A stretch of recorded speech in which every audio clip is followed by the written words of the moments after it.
Welcome everybody. English class में फिर से आपका वेलकम है। पिछले वाले वीडियो में हमने नोटिस उसका फॉर्मेट देखा था, किस प्रकार से हम नोटिस लिखते हैं, क्या क्या चीज़ हमको ध्यान में रखनी होती है। ठीक है, तो जिन्होंने ये वीडियो नहीं देखा तो पहले फर्स्ट पार्ट वाला वीडियो आप देखें।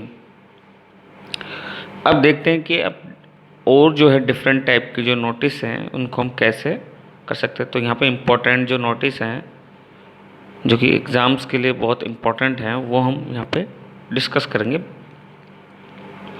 तो सबसे पहले हम देखते हैं कि नोटिस जो है, एक नोटिस दिया जाता है फॉर अ लॉस्ट और फाउंड ऑब्जेक्ट। कोई वस्तु खो गई है या कोई वस्तु मिली है, उसके लिए लॉस्ट का मतलब खोया हुआ और फाउंड का मतलब पाया हुआ। अब इसको कैसे कर सकते हैं? नेम ऑफ द इंस्टीट्यूशन, आपको सबसे पहले संस्था का नाम लिखना है जहाँ से आप जारी कर रहे हो, डेट लिखनी है, नोटिस लिखना है। अब दोनों में से यहाँ मैं लॉस्ट और फाउंड दोनों का एक में बता रहा हूँ, तो बस आपको थोड़ा समझना है इसको। लॉस्ट और फाउंड, अगर आपकी कोई चीज़ खोई है तो लॉस्ट, और कोई चीज़ आपको मिली है तो आप लिखेंगे फाउंड। दूसरी बात, ये नोटिस जारी किया जा रहा है जिसकी जो है, जैसे किसी स्टूडेंट की कोई चीज़ खोई है या उसको मिली है, तो स्टूडेंट पर्सनली नोटिस जो है नोटिस बोर्ड पर लगाता है। तो कैसे रहेगा देखिए, आई हैव लॉस्ट और फाउंड। यहाँ पर आपको क्या करना है, अगर आपकी वस्तु खोई है तो लॉस्ट कर देना है, अगर आपको वस्तु मिली है तो फाउंड कर देना है कि मैंने खो दी है या मुझे मिली है। नेम ऑफ द ऑब्जेक्ट, यहाँ पर ब्लैंक स्पेस में आपका क्या चीज़ खोई है उसका नाम आ जाएगा। फॉर एग्ज़ाम्पल, आपके जो है बुक खो गई है, आपका पर्स खो गया है, ठीक है। इन द स्कूल प्रेमिसेस, ये जगह का नाम है। अगर क्वेश्चन में जगह का नाम चेंज होता तो उसको आप कर देंगे। आप स्कूल प्रेमिसेस का मतलब है स्कूल प्रांगण में है, ठीक है। आगे मैंने बोर्ड में जो है कुछ वर्ड्स लिखे हैं, दैट मीन्स ये डिपेंड करेगा आपके क्वेश्चन के ऊपर। जैसे कि मान लो कि आपको डिस्क्रिप्शन देना है, खोई हुई वस्तु है, its colour is, it contains, ये दोनों में लेंगे हम, लॉस्ट और फाउंड दोनों में, क्योंकि जिसकी चीज़ खोई है तो वो भी बताएगा भाई इसका कलर क्या है और इसमें क्या क्या चीज़ें रखी हुई है, और जिसको वस्तु जो है मिली है तो वो भी बताएगा, ठीक है। तो इट्स कलर इज, इसका कलर है, फिर कौन सा कलर वो इट कंटेंस, इट कंटेंस का मतलब भाई कोई ऐसी चीज़ खोई है जिसमें कि आपके जो है आपके कोई ऐसी चीज़ें जिसमें कुछ चीज़ें रखी जाती हों। इट कंटेंस भाई इसमें है, जैसे पर्स है, पर्स जो है कंटेन करता है, बैग है वो कंटेन करता है, इसलिए। तो ये ऑप्शनल है, ये तभी लेंगे जब कोई ऐसी वस्तु खो रही है जो कि किसी चीज़ को कंटेन करती हो, ठीक है। इफ़ एनीबडी फाइंड्स इट, अगर किसी को ये मिले तो लॉस्ट होगा तो हम यहाँ पे फाइंड्स लेंगे यहाँ, ठीक है। अगर फाउंड है तो आप लेंगे बिलोंग्स टू इट। तो इस लाइन का मतलब क्या है? इफ़ एनीबडी फाइंड्स इट, अगर किसी को ये मिले, if anybody belongs to it, अगर ये किसी की है, प्लीज़ कॉन्टैक्ट मी, कृपया मुझे कॉन्टैक्ट करें। तो नेम ऑफ द स्टूडेंट आ जाएगा, क्लास, सेक्शन और कॉन्टैक्ट नंबर। अब मान लीजिए कि ये नोटिस जो है स्कूल के द्वारा जारी किया जाता है, संस्था के द्वारा जारी किया जाता है, तो इस कैसे रहेगा, ज़्यादा चेंजेस नहीं होंगे इसमें। यहाँ पे जो है ना, आई हैव लॉस्ट फाउंड, इसकी जगह आ जाएगा जो हमारा पिछला वाला फॉर्मेट है उसके according, all the students are here bye informed that a student, I have की जगह आएगा ए स्टूडेंट हैज़ लॉस्ट और फाउंड, ठीक है। वही name of the object in the school premises, its colour, if anybody finds और belongs to it, please contact me की जगह please contact in the office. तो अगर ऑफिस के द्वारा जारी किया जाता है तो यहाँ पर आई हैव की जगह ए स्टूडेंट हैज़ आएगा, और यहाँ प्लीज़ कॉन्टैक्ट मी की जगह please contact in the office. और यहाँ पर जो है वही जारी करने वाले का हस्ताक्षर, जारी करने वाले का नाम और डेजिग्नेशन यानी पद, बस इतना सा फर्क हो जाएगा, ठीक है। अब देखिए notice for informing about historical tour, educational tour और ए पिकनिक। तो ये नोटिस दिया जाता है विद्यार्थियों को इन्फॉर्म करने के लिए, कोई ऐतिहासिक भ्रमण है, शैक्षणिक भ्रमण है या पिकनिक के लिए। तो देखो किससे देंगे इसको, ठीक है। तो यहाँ पे तो हम डायरेक्टली एग्जाम्पल के थ्रू कर रहे हैं। जैसे GVP स्कूल मानसरोवर है, 4 मई 2020 को नोटिस दिया एन एजुकेशनल टूर का, एक शैक्षणिक भ्रमण। तो all the students are hereby informed that an educational tour to Delhi is going to be held from 10th May 2020 to 5th May 2020। तो सभी विद्यार्थियों को सूचित किया जाता है कि एक शैक्षणिक भ्रमण दिल्ली का रखा जा रहा है 10 मई 2020 से लेकर 15 मई 2020 तक। और फिर इसमें जगह भी बताएंगे। We shall visit the Red Fort, the President's House, the Mughal Garden etcetera. तो कौन कौन से स्थान हम देखेंगे। अब इसमें आपको ये भी बताना है कि चार्ज कितना लिया जाएगा। पर student charge is ₹10,000 1,000 rupees. The students who want to take part in it, जो विद्यार्थी इसमें भाग लेना चाहते हैं, may give their names to the undersigned by 7 May 2000।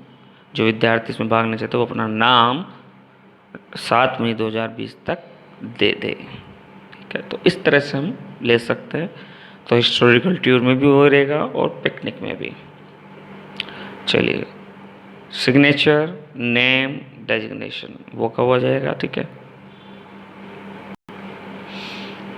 आगे चलते हैं कि नोटिस अगर आपको दिया जाता है एग्ज़ाम्स और फीस के लिए, तो वो कैसे देंगे हम। एग्ज़ाम्स की अगर आपको सूचना देनी है तो वही SR public school Jaipur 1 December 2020 notice आ गया, half yearly examination. All the students are here bye informed that half yearly examinations are going to be held from 15 December 2020 to 31 December 2020। सभी विद्यार्थियों को सूचित किया जाता है कि अर्धवार्षिक परीक्षाएं जो है 15 दिसंबर से लेकर 31 दिसंबर तक जो है रखी जा रही हैं। The students must deposit their due fees by 14 December 2020।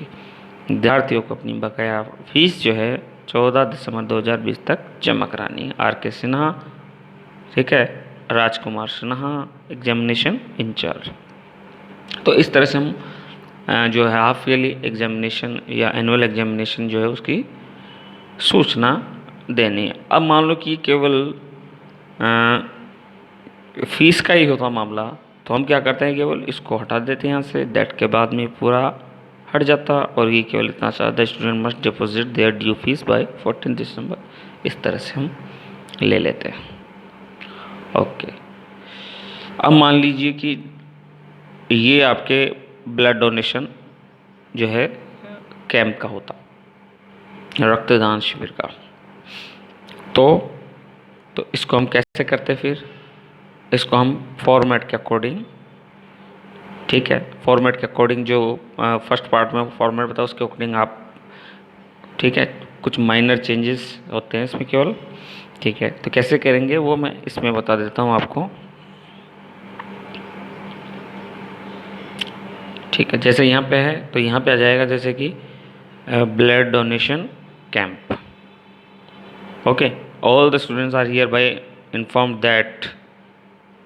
अब यहाँ पे अपन क्या करेंगे, a blood donation camp is going to be held, रखा जा रहा है कब, ठीक है। तो ये एक दिन का होगा तो ऑन लगा के हम डेट रख देंगे। जैसे 4 मई को आपने जारी किया, 10 मई को ये रखा जा रहा है, ठीक है।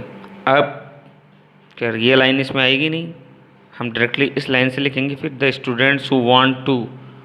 अब यहाँ पर जो टेक पार्ट का मतलब भाग लेना, लेकिन यहाँ पे तो डोनेशन का काम है, तो हम क्या लिखेंगे, the students who want to donate blood may give their names to the undersigned by 7 May 2020। जो विद्यार्थी रक्तदान करना चाहते हैं वो अपना नाम अंडरसाइंड को 7 मई तक दे दें, ठीक है। तो ये थोड़ा सा चेंजेस होगा और बाकी हम लिख सकते हैं ब्लड डोनेशन कैंप का।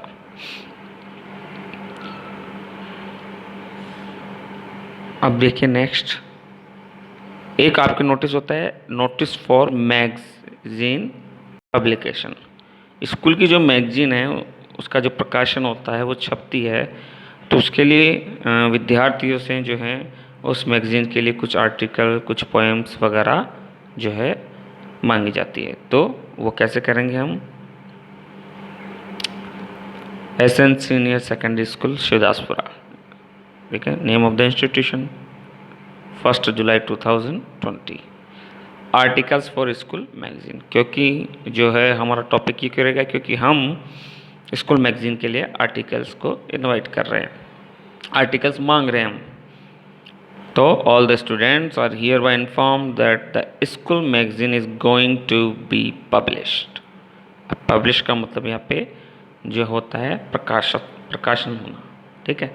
सभी विद्यार्थियों को सूचित किया जाता है कि स्कूल की मैगजीन छपने जा रही है, प्रकाशन होने जा रहा है उसका on 15 July 2020। So articles are invited from the students, ठीक है। अब आर्टिकल्स की जगह जैसे मान लो पोएम्स भी हो तो वो भी ले सकते हो आप। Articles poems are invited from the students, submit it latest by 5 July 2020। और फिर DK शर्मा, दिनेश कुमार शर्मा प्रिंसिपल, इस तरह से हम जो है मैगजीन पब्लिकेशन का भी कर सकते हैं, ठीक है। तो हमने यहाँ पे इम्पोर्टेंट जो नोटिसेज हैं इस वीडियो में हमने डिस्कस किया है, और आशा करता हूँ आपको काफ़ी हद तक समझ में आया होगा। अगर आपके कोई प्रॉब्लम है तो आप मैसेज के थ्रू मुझसे जो है इंटरेक्ट कर सकते हैं। ओके।